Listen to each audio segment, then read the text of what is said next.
आदाब नाज़रीन, Z news में आपका खैर मकदम है। जिला डोडा जोन भटियास के हाई स्कूल तेंदला में हेडमास्टर एजाज अहमद ने जोन भटियास के तमाम स्कूलों का एक मुकाबला प्रोग्राम करवाया। इस प्रोग्राम की सदारत जोनल एजुकेशन ऑफिसर भटियास ने की। मुकाबला प्रोग्राम में प्राइमरी स्कूल नायकपुरा के स्कूल की एक बच्ची काफिया अंजुम वल्द नाज अहमद बट ने पहला मुकाम हासिल किया।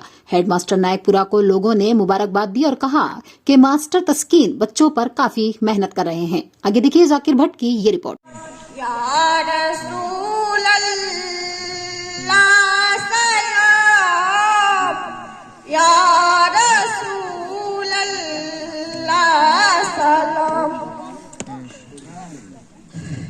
सैयद अपनी दर अकामत यूसुफ खादर बार आ, यूसुफ खादर बार आ, तारिकन मंज़िल से चुकापान, या रसूल अल्लाह सलाम, या रसूल अल्लाह सलाम।